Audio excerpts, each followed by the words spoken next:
Welcome to the Cabral Concept, where board-certified naturopath and integrative health practitioner Dr. Stephen Cabral shares how he was diagnosed at the age of 17 with a life-altering illness and given no hope for recovery. It was only after studying and traveling all over the world did he discover how to combine ancient Ayurvedic healing practices with state-of-the-art naturopathic and functional medicine to fully rebalance the body and re-energize it with life. It's time to discover how to get well, lose weight, and finally feel alive again. And now, here's your host, Dr. Stephen Cabral.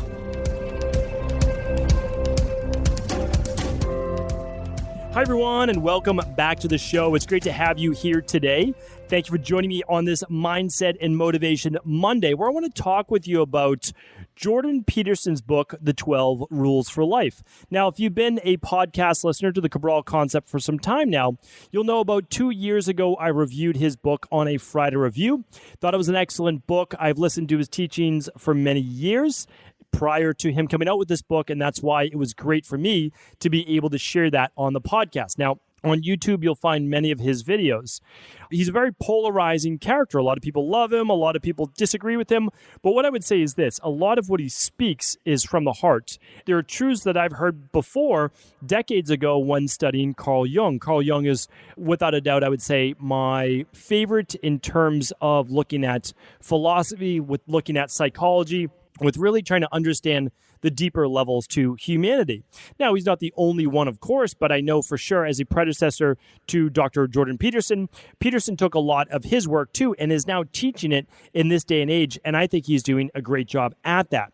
Instead of taking you through all of the 12 rules today, what I want to do is share with you what I feel is one of the most important rules in the book. And if you were to read the book, you'd look at the 12 rules and you'd say, well, these don't seem all that complicated. And I would say, that's correct.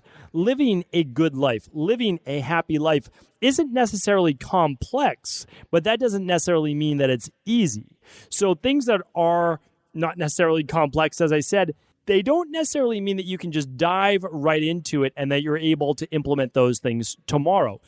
That's very far from the truth. But what we do is when we start to read this work, we start to really, I would say, digest it at a deeper level, we can begin to look and become more self-aware in our life, which you know for me is the highest principle, is self-awareness. Because if you can look at yourself from a third-person point of view, and you can step back and you say, am I living the life that I want? Am I the type of person that I want to be? Am I doing the good that I know that I can? And I would say that's what Jordan Peterson asks you to do. In rule number 2, he states this: are you treating yourself like someone you care about? It's a really important question to ask. Ask yourself that right now. Are you really treating yourself like someone you care about? Meaning, would you treat yourself the same way as you would treat someone that you love, someone that you care about? And if you don't say yes immediately, we've got a little bit of work to do. And that's okay, because we are on this lifelong journey of trying to improve, trying to grow, and then hopefully trying to pass on that knowledge and be of service to other people out there, whether it's our immediate family, extended family, our community, whatever the work is, the career that you choose, all of that is fantastic. It's however you are living out your mission, your purpose, your passions. So another way to look at it, are you treating yourself like someone you care about? Another way to look at it is this: are you acting like someone you're responsible for helping? And I love the way that he puts that. Meaning, are you living in your own life? Are you treating yourself? Are you acting like you're responsible for someone you're supposed to be helping? Because you're supposed to be helping yourself. And you want to be able to answer that question. The third one is this: are you treating yourself like someone that matters? Because if you are looking at this and you're debating right now what I want to do, or you know someone like this in your life, is try to see if I can help you a little bit with this material. I want to be able to pass on some of the brilliance, some of the wisdom from people like Carl Jung and Jordan Peterson, and see if we can let this sink in from just a real world perspective and what it will mean if you're able to do just a little bit more for yourself in your life. A lot of times we think about not doing for ourselves, about holding back for ourselves, or saying, well, if there's any time left at the end of the day, that's when I'll do for me. The problem with that is that we then end up living an unhappy life. We end up resenting a lot of the people that we are trying to serve, that we're trying to help. And we have a lot of regrets in life. What I want you to do is realize that you can actually help others, be of service to others, and help yourself at the same time. And I would go so far as to say, if you are willing, because not everyone is, but if you are willing to take care of yourself a little bit better, do a little bit more for you, I almost guarantee you that you will then have more to give to others. It just seems to be the case in 99.99% of all the cases, is that most people will say, hey, I've got a little bit of time for me now. I'm doing a little bit more for me. I feel a little bit more energetic. I feel a little bit more healthy. I would love now to be able to try to help others do the same, whether it's your own children, parents that you might be taking care of if they're getting a little bit elderly, someone in your community, you're doing volunteer work, you're working extra hours at your job, whatever it may be. If you get just a little bit more time for you, or it's not just about time, but if you're able to take care of yourself in a little bit better of a way, would that translate to a little bit more happiness in your life? I can think of it right now. I know many people that I work with in my practice that if they had a little bit more time for them, that if they didn't feel like they were sacrificing all the time for others, for their family, for their work, that they would be a whole lot happier. That they would be able to get to some of the hobbies and some of the books and some of the other things, projects that they would like to do. And if they did that, then they would say, well, I've now done something for me. I'm getting done some of that, which I want to do in life. Now let me work that much harder for others. And the reason is this, and again, I love saying this, I love going back to this. It is difficult to continue to pour out from your cup when it's empty. But the more you fill up that cup, the more you have to give. I had very little to give 20 years ago, very little to give. I had no energy. I was in a bad mood. I only slept a couple hours a night. I was riddled with disease. My immune system was dysfunctional. My body was shutting down. In a position like that, do you think that I would be really willing to go and do my best and try to help others and all those things? Well, not really, because I'm in a self-centered state. And the reason is that my life, my body's falling apart. I have to try to take care of me. Now, even in those scenarios, people still might not do the best for them. They might not actually do the things that they would even give advice to others. Like, listen, you're sick, you're not well, you're not sleeping, you need to rest more, you need to do this. Well, a lot of times we still don't even do that.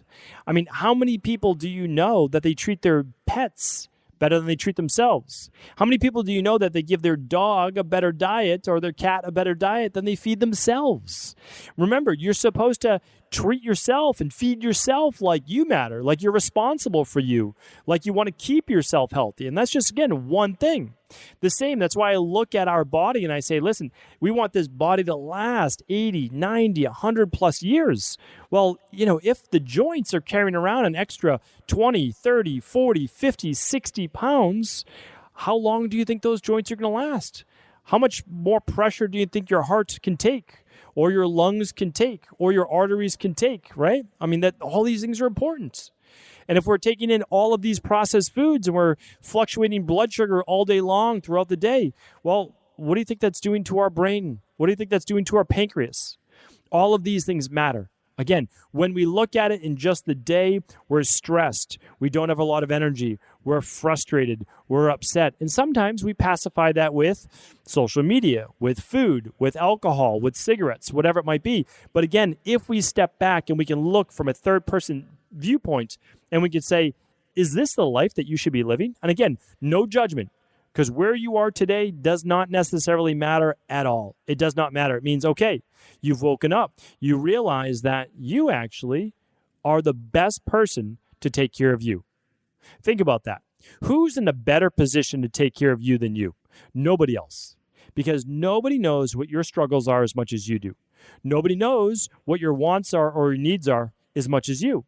So when we know what our struggles are, and we know what our wants and needs are, well, our job then is to push away as much as we can, away from those struggles. Now, sometimes we have to go through them. Sometimes we have to overcome them. And that's okay, because that could end up being part of your story, part of your greatest strength. My greatest strength is knowing that I can overcome anything, knowing that if I overcame when I was younger, I know that if I get into some type of bind or I come up against some type of challenge now, I'm probably going to be able to overcome that because I'm going to be able to persevere, because I know that with almost any problem in life, that goes for health, that goes for relationships, that goes for body transformation, etc., that it's only a matter of time A lot of people want to get well in a month, 2 months, 3 months, and you very well may. Most people we work with, 12 to 16 weeks. There's a great turnaround. There's a great transformation, a rebalancing of the body.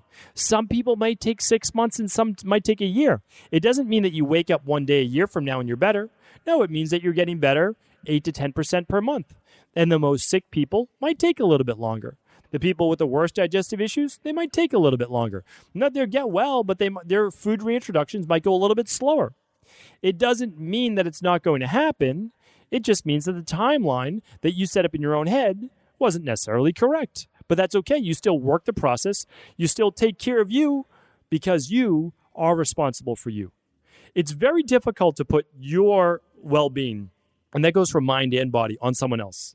They simply are trying to take care of themselves as well. They are trying to take care of a million other things just like you are as well. To put that responsibility on someone else isn't necessarily fair, but honestly, you wouldn't want it to fall on someone else's shoulders. You want to put that on your shoulders because you know you better than anyone else. Now, the problem with that is this, and Jordan Peterson does talk about this, is that you also know a lot of your shortcomings, that you know a lot about your past transgressions that may not be so great in life, things that you might feel guilty about, and you're carrying around that guilt. You don't feel at a subconscious level you're worthy of taking care of yourself. You're worthy of being able to achieve that next level for you, or even being worthy of living that life that you might dream about, that you might have these every once in a while thoughts like, wouldn't that be great? Well, here's the thing. It's time to stop being so hard on yourself. Everybody has a past. Everybody has done things in their life that they're not proud of. And lots of people have been through events and things that they would rather never remember, but it's a part of them. Almost everyone has, to varying degrees, of course, some worse than others. But how bad it is really dictated by our brain, by our conscious and subconscious mind. And so if we want to lessen that burden, we have to realize that we're not alone in this, that other people suffer too. But there is another side, that if I've come through it, if other people have come through it, you can too. And it doesn't mean, again, that it happens overnight. That's actually the nice part to it, because if it happened overnight, it wouldn't stick. You wouldn't even know how you got here. But what you need to know is that it starts with you wanting to first care about you. And that starts with, honestly, just taking a little bit of time back in your day. Now, we talk about time a lot on these Motivation and Mindset Mondays. My belief that you can really accomplish anything that you want in your life, but all it does take is a little bit of time. And that time adds up over time. So if you want to help you, it starts with just simply getting a half hour more back a day, and then eventually an hour back a day. And it doesn't have to come in one 1 hour chunk. It could be 30 minutes before everybody else wakes up in the family. And it could be 30 minutes before bed. Those are actually two of the best times to work on you. And the reason is you're waking up. The mind is basically fresh. It's coming out of that theta-based state. And when your brain waves are at that more relaxed state, you can actually absorb more of all the good stuff into that subconscious mind, meaning like listening to something motivational, reading a self-improvement based book, working on something that is moving you towards your goal, visualizing what it is that you want, which starts to change those thoughts. If you start to look at something enough and you start to see other people are doing it, you begin to believe maybe you too. Other people did it. They're not drastically dissimilar to you. Maybe you too. Now, how does it happen? Simply day after day, working the plan. So if your goal is to lose that weight and you want to do everything that you can and you only have 30 minutes or an hour, let's say 30 minutes in the morning and 30 minutes before bed, what we are going to do is we are going to put out those workout clothes right at the bottom of the bed, or I always say, put a chair in the side of your bed. You can't walk by that chair because on it, you have your workout clothes on it. Now you put those workout clothes on, or you have to purposely move that chair. And by moving that chair, you're saying no to that workout first thing in the morning. Now, again, is it always the best thing to work out first thing in the morning? Maybe, maybe not. But here's the thing. Your goal right now is telling your mind just as much as anything you are willing to work towards it. It doesn't have to be the hardest workout in the world, but you need to get that body moving. That's one part of the equation. And then at 30 minutes before night, so you do your workout in the morning, you kind of do your smoothie, you bring it to work, however you want to do it. And then what about before bed? Well, before bed can be prepping for that next day, whether it is meals or whether it is looking where you're going to get lunch or whether you're, again, going through your meditations, whatever it may be, if you can take back that 30 minutes and anchor both ends of the day, great things are going to happen. They're going to happen because you wake up thinking about your goal. You go to bed thinking about your goal. Your mind is now fixated on achieving something. Here's what happens, though. This is the most important thing. Is we need to focus so much on these goals, on this positivity, that it starts to become a part of us. That's how we change, because we don't get to live a different life until we change, right? And we don't get to change until we take responsibility, because nobody's going to change their actions unless they feel they're responsible for it. And people don't necessarily want to own responsibility unless they feel that they can actually make change. So the two work together, right? You need to actually believe life can be different in order for you to say, okay, I'm responsible now. I will make the change because I believe that I can live a different life. When you do that, wow, that starts to open up the subconscious mind. And here's the thing. People see what you are doing. You don't need to even talk about it. They see what you are doing. You're moving forward. You're losing weight. You're getting healthier. You all have all of this extra energy. Trust me when I tell you, and again, I love using this quote. It goes back to those biblical days, right? It is really difficult to pour out from a cup that is empty. Very easy when your cup's overflowing.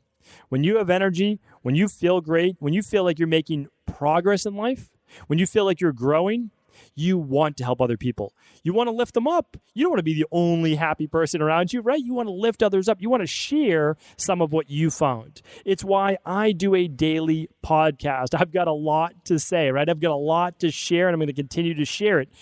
I hope, my goal is that it just resonates with even just one person on one day. That's it. One person on one day. And then maybe they start to begin to live that lifestyle. Because it has to be a lifestyle. It has to begin to accumulate. It's not huge steps, right? It's just these little things that begin to accumulate. You begin to realize and put the puzzle pieces together. Oh, this is where this fits. But guess what? You don't know where all the puzzle pieces fit until you actually open up the puzzle. Till you spread them all over your table and you begin to see them. And as you begin to see them, things become a whole lot more clear. And what happens with a puzzle? Well, as you get to be like halfway through, you start to fly through it. It's the beginning that's the most difficult. It's always hardest in the beginning because you have no idea what to expect. You don't know where any of the pieces go. It's also why it's great to have a coach. It's great to have a guide. It's great to have a blueprint. It's great to have a course. Whatever it is that moves you through to that other side the fastest way possible. But remember, you don't get to have it stick if you don't know how it happened, which is why you just want to work the process. And every time an obstacle comes up, every time you hit a challenge, that's okay. Because now you're learning what works and what doesn't work. Because for sure, not everything is going to work. More times than not, it's not going to work. That's the truth. So when someone starts a program for weight loss, they start a program to rebuild their digestive system, some foods are not going to work. They're going to cause bloating. They're going to cause digestive inflammation. That then shows you, listen, if this happens again, that food, it's off the list. Maybe it's 3 months. Maybe it's 6 months. But that's the way that you learn. Okay, you've tried some exercises. The next day, your lower back hurts. For now, those ones are off the table until you begin to open up your hamstrings, open up your hips, strengthen your core, etc. And then you can go back to them. It doesn't mean they're off the table forever, but you're learning. So if you go slow, you ease into it, you learn what works, you learn what doesn't work, you're going to be able to figure it out. But it goes back to Jordan Peterson's rules, right? It's treat yourself like someone that's worth caring about. Treat yourself like someone you're responsible for helping. Treat yourself like you matter. And that, to me, again, it's one of the most important things that we can do in life. Because if we are supposed to be the role model for our kids or for other people, we have to show them too. Again, like, it's not a bad thing for you to help yourself out a little bit. And one of the best ways, I just want to share with you just a couple more things today. Just because I want you to get started. I want you to do something this week or maybe even today that you can just take one small action that you can show yourself, okay, I'm moving forward. It doesn't have to be huge. But we have to start to think about it like this. What promises do you want to make to yourself that you must keep? What's even one promise out there? And don't make it about something necessarily just overall tangible, like, oh, I need to lose 20 pounds. Let's not make it about that. Let's make it about what would life be like if you were to, and then fill that in. right? So what would life be like if, don't say, oh, if I had more time. No. Fill that. That it's a good place to start. You can always use why. I love drilling down with why, okay? Life would be great if I had more time. Okay, well, why would it be great if you had more time? What would you do with that time? Well, I would begin to, and then just fill in the blank. I'm obviously in the health-based sphere. Someone might say, well, I would love to become I have a friend who was going back now to school to become an esthetician. Obviously, we work with a lot of health coaches.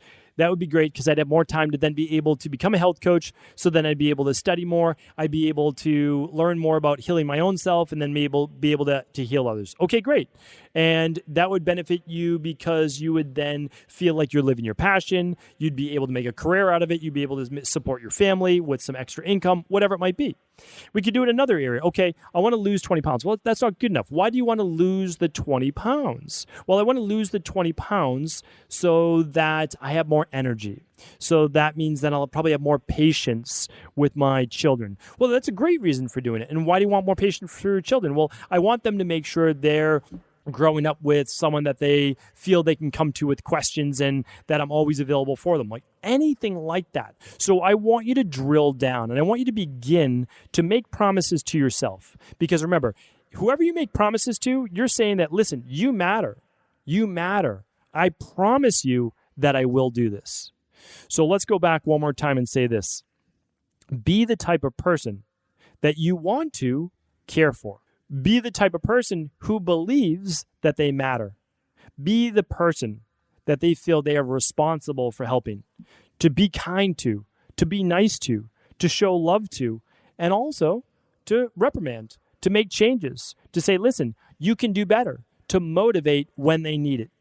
I believe that inside all of us, we have this potential, that we are able to unlock it, that we're able to pull it out if we simply say, all right, it's on me. I'm responsible for helping me. If not me, then who? And as Jim Rohn always says, I'll take care of me for you if you'll take care of you for me. So 2 of my great virtual mentors, Jordan Peterson, and of course, the great Jim Rohn. Thank you, everyone, for tuning into today's show. Always a pleasure speaking with you. And of course, if this was helpful, please do feel free to share it with anyone you believe it could serve. I want to sincerely thank you for your support of this podcast. I couldn't do it without you, and I mean that. I truly do. I also want to make sure you knew that we now have multiple ways for you to find your answers to the most difficult health, wellness, weight loss, and anti-aging questions.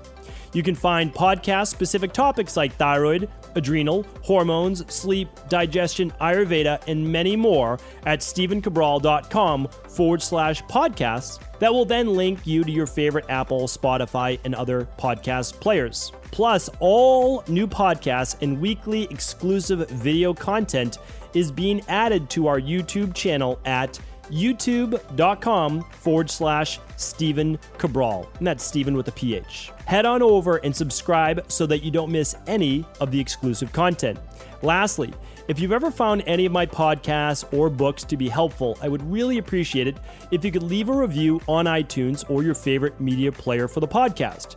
Rating and subscribing to the YouTube and podcast allow me to reach more and more people and help spread my mission of healing throughout the world. Thank you again for being a part of this movement.